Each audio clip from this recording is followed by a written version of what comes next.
Your Steve Jones Show podcast is loading now. The Steve Jones Show podcast is sponsored by Sunbury Motors, North 4th Street in Sunbury, and Sunbury Motors Kia, routes 11 and 15 in Hummel's Wharf. To bring in the outstanding Neal Coolong, my good friend, welcome back. It's great to be here as always. Thanks for having me. All right.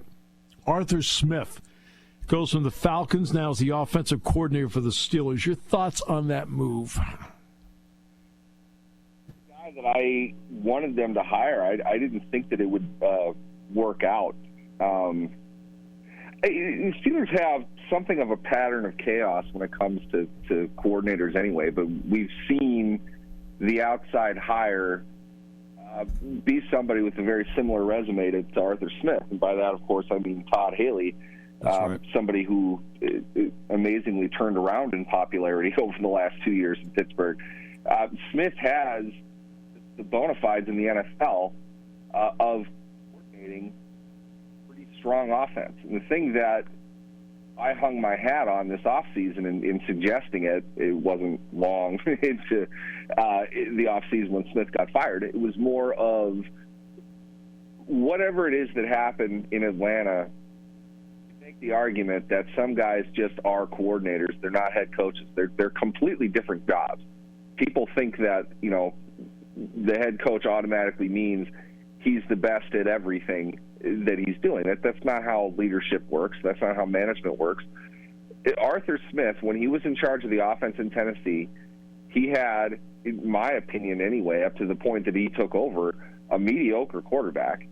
The skill position players weren't great, but innovation, discipline, and just toughness made them into a top 10 offense in the time that he was there. The trademark, in my mind, beyond obviously what Derrick Henry is able to produce, is the versatility of the tight ends. That was something that was really on the rise in the NFL. Smith really embraced it, got a ton of run out of Jonnu Smith. Nobody knew who Jonnu Smith was. All of these things suggest a modern offense that leans heavily into the kinds of things that, one, we have seen the Steelers do recently, as far as really committing to the run game. Those kinds of things were prominent in Smith's offense. And two, the things that we would hope that they're trying to do, largely accentuated by the fact that they've spent a second, a third, and a sixth on tight ends in the last 3 years. They're looking to build versatility at that position and make it more of a weapon. I don't know how much run they really got out of their tight ends last season, but let's be honest, their offense was a complete disaster.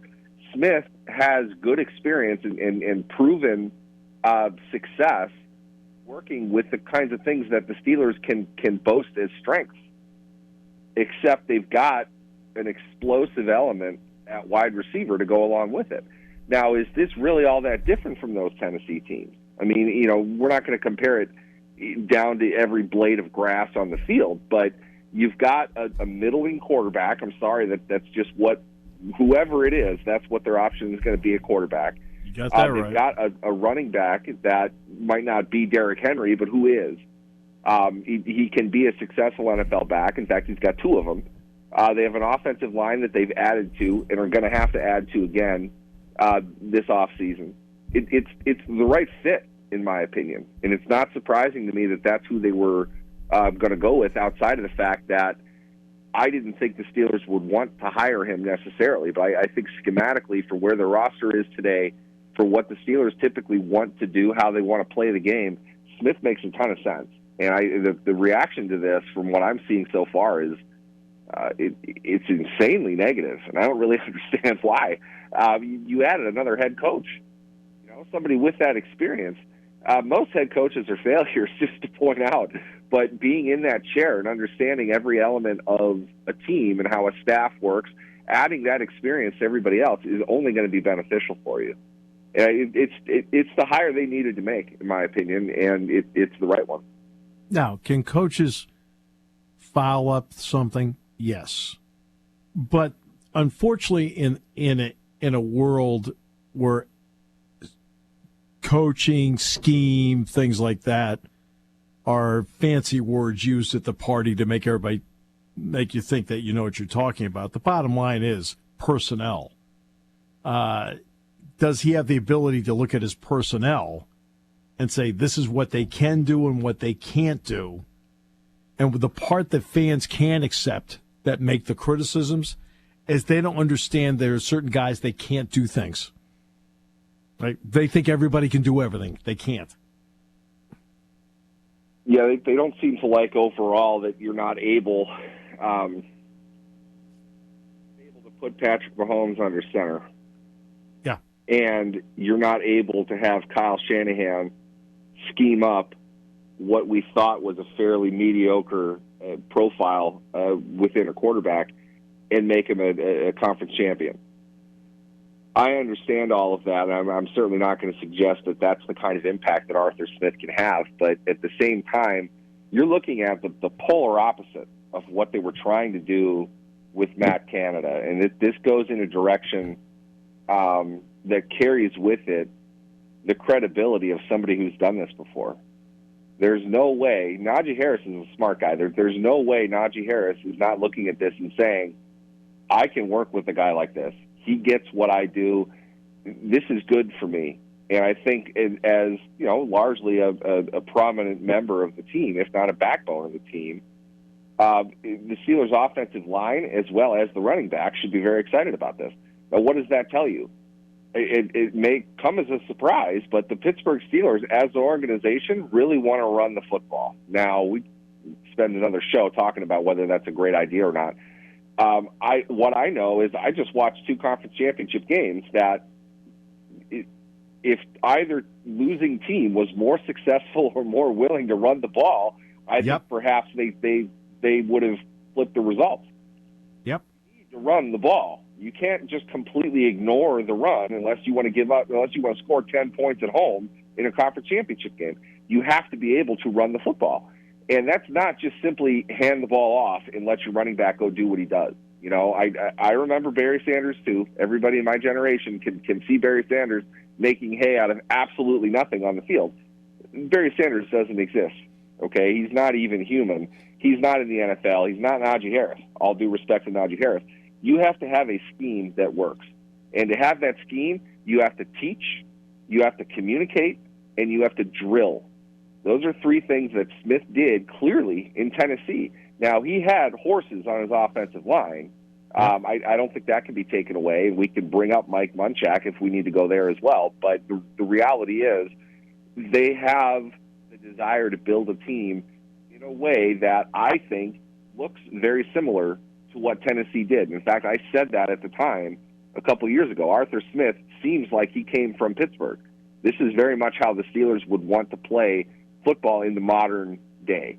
They don't have Ben Roethlisberger. They're not going to turn Kenny Pickett into a top 5 level quarterback. It's not going to happen. What they need to do is utilize everybody on the team and get the most that they can out of their skill position players, along with rebuilding again an offensive line that can sustain drives, play in and play out. And I think Smith is the kind of guy that has the experience to do exactly that. They're not going to win pretty. They're not going to be a team that scores 40 points a game, but they can be extremely difficult to defend, and you got to bring your big boy pants every time you play them. And to me, that's really what this is about. I think the Steelers want to reinforce a tough mentality and the ability to run the ball at their own will on whoever it is that they're playing. Because I'll give you an example. Philadelphia is a great example. Jonathan Gannon was blistered in Philadelphia in his time there. Yet, when you now look in retrospect, it was a team that had 70 sacks a year ago. And he understood if I didn't get pressure on the quarterback and get hurries and sacks, my back 7 is not good. He understood that. You got to give him credit. He knew his personnel. This year, the Eagles had 43 sacks. Oh, and by the way, the back 7, which Jonathan Gannon suspected was not great, it turns out they're not great. But, I mean, again, it's what can you do with your personnel? And he said, look, the heck with it. I'm going to put as much pressure on people as possible. And, of course, the fans of Philly, it wasn't, he got blistered for it because when they played Kansas City, guess what they didn't do? Get any sacks. He's got personnel Exactly issue in the back. He had a personnel issue in the back seven, and he knew it, and he schemed around it and never got credit for it. Nope. And, it's funny you bring this up. It's January of 2024. I'd say I've got 6-year-long with somebody who will forget today more football than I'll ever know in regards to personnel versus scheme. He's very much a scheme person, and I get that. You can't get past that. But when the rubber meets the road, 4th and goal, game on the line, it's not your scheme. It's your guys. And those kinds of situations, maybe not literally as dramatic as that, but those kinds of situations decide football games. The other stuff, you can scheme up and win. Don't win, this is very Belichickian of me to say, but if you don't win those 10 plays in a game, you're going to lose, even if you win the other 50. That comes down to special teams. It comes down to your offensive and defensive line. All of it boils down to coaching. The guys on the field, though, that have to execute whatever it is that you're giving them to do. So the marriage of the two has to be harmonious, and it has to produce overall results. And a lot of times you have to kind of eschew the old school mentality of, well, we do what we do, come out and stop it. No, right. You have to set up what you're doing based on what the other team is doing as well. That's kind of basic strategy. You don't want to just do one thing. They'll figure that out. And I think the generation that includes excellent coaches like Jonathan Gannon are aware of that. They have to kind of flip things up. And to parlay that into the AFC Championship game, it's unfortunate for Lamar Jackson. I know how badly everybody felt for him and how the game was really only about him and really more of an anti-Taylor Swift, Travis Kelce type of thing. Sure. What's getting lost in this is Kansas City threw a gem defensively. Yes, they did. They completely shut that team down. Completely shut them down. It takes a lot in the NFL today, and frankly, if it wasn't for a play of the career by L'Jarius Sneed, that game's a lot more competitive. So you can't stop them completely for 4 quarters. It takes more than just scheme to be able to do that. You got to have the dudes out there ready to make the big plays of the game, and that was Sneed. I don't know why that's not being talked about enough. We will only want to discuss Zay Flowers fumbling the ball. Did you see the play Sneed made to knock that loose? Sneed literally makes the last second he could have done it too. Sneed makes a phenomenal play.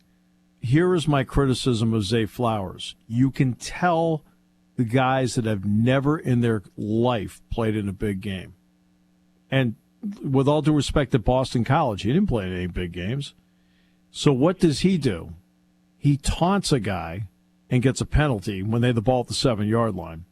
Over here in the back, okay, you're behind. Okay, this is not the preseason game with Atlanta, Zay. Okay, get back and play. You're behind. And then you never reach the ball out at the goal line unless it's the last play of the half, the last play of the game, or 4th down. And it's like no matter how much it was drummed into him, he didn't think about it. With one hand, too. Yeah. It's not even like he's got it squeezed and he's diving away from the tackler to the pylon. Sneed makes usable, Sneed makes a fundamentally a great effort play. It's not just a good play; it's a great play. But he did it against a guy who checked his fundamentals in at the door and how to play the game at the door in the biggest game of his life, and hopefully he'll learn from it because he is a talented player. Yeah, it's unfortunate for him, and sometimes guys make better plays than you do, and obviously he's doing it. Not. I mean, the taunting thing aside, that's oh my God, that's the immaturity. I don't know how. It's immature. He could have gotten flagged twice for that. That's Dude, right. What are you doing? I know you can't do that. You're losing. Okay, you're losing, and B, you need to, let's get going here. Okay, we just made a big play. Keep going here. Now we're point blank. We got a chance to get them now. And instead, you had to do that. You're not playing a preseason game in Tampa. well, there's absolutely no excuse for that. To say nothing of the fact that it was a broken play. You didn't even do anything. That's right. It's a big play for your team. I talked to somebody else after the game. I thought he made a really good point. What happened to the time where you're celebrating with your teammates, you're talking to your teammates? Everybody contributed in some way. And I'm not the type that says, you got to be Barry Sanders and flip the ball back to the official. It's an emotional game. Be emotional. I don't have a problem with the first down celebrations and things like that. But same here. You go out of your way after that play to shove your opponent back to the ground, which only blocked him from spinning the ball, which is what you really wanted to do, and then get in his face and talk about it. You are begging the officials to throw a flag. There's no way they couldn't throw a flag in that situation. That's right. And for what? It's just stupid. It makes you look bad, and now you have to make up for it. So you do something even dumber, which, excellent point that needs to be said on every level of football. Do not dive for the goal line with the ball. You can't do that because things like this can happen. And that is what the defender is taught to do in that situation. All else fails, you're going for the ball. You're not going to tackle him if his momentum is going forward and you're off to the side. You're not stopping him. Go for the ball. Because if it goes out of the end zone, it's your ball. Or it just, lands right where you need it to land, and you've got it. A nightmare situation caused by them. But the overarching point here is the players make or don't make the plays. The scheme is important because you need to know how to put the guys that you have in the best position to succeed as possible. If you think it's all you're Josh McDaniels. Failed horrendously 2 head coaching stints because he felt I can call an offense. Doesn't matter if Tom Brady is the quarterback or not. The stuff that he was having Derek Carr do in Las Vegas, it was absolutely ridiculous. That's right. That's the reason he got fired more than anything else. Your scheme cannot come above who you have on the team. Would you draw up things differently if your quarterback was Peyton Manning versus Kenny Pickett? I sincerely hope so.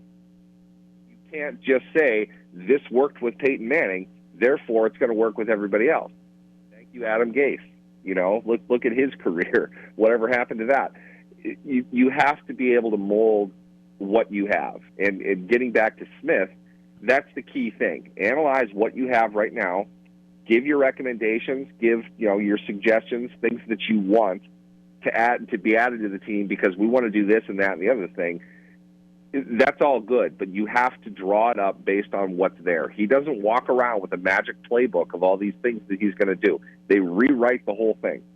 It's based on the personnel that they have and what they want to do, and they have to start teaching on that immediately. The key for Arthur Smith is going to be what is Kenny Pickett capable of, and what are areas that Kenny Pickett struggles at. And he's going to have to eliminate the part that he struggles at, and he's going to have to somehow accentuate what he's good at. And that's going to be his biggest job, I think, going in. Because his quarterback has limitations, but also does a couple things pretty well. I think that's exactly why Arthur Smith got the job. Yep. It's exactly what he did in Tennessee. Now, I get that it didn't work out so well in Atlanta, but let's be honest here. Marcus Mariota are probably worse than Kenny Pickett. Okay, that's not a good team. They competed a little bit. Like, he failed as a head coach. I would argue Nick LeBeau is the best defensive coordinator in Steelers history. The failure as a head coach. Got a lot better in Cincinnati. The team didn't. The team was the same. he got a better defense. Everything else fell apart. Todd Haley, at least in recent years, is the best offensive coordinator that the Steelers have had. He's the offensive coordinator that led to the highest points per game average in team history. He was a failure as a head coach. Kansas City's offense wasn't even very good when he was there. He got fired in the middle of the year. He came to Pittsburgh. He would even openly say, I don't really want to be a head coach. I don't think that's the job for me. I want to call plays. I just want to focus on the offense. I don't want to worry about everything else that's going on. So you can't compare Atlanta's offense as part of the reason why Arthur Smith is a terrible candidate for this job. You have to look at when he was an offensive coordinator. And I can't stress this enough. The similarities between the way he called things in Tennessee to what the personnel is like in Pittsburgh make it a perfect fit in my mind. I don't think it's going to take too long to see what that influence is, to say nothing of the fact that you have a guy that has called plays in the NFL before, with success, with failure. He's been in the hot seat before. He's got all of that going in. I'm going to respect that because he can make players better.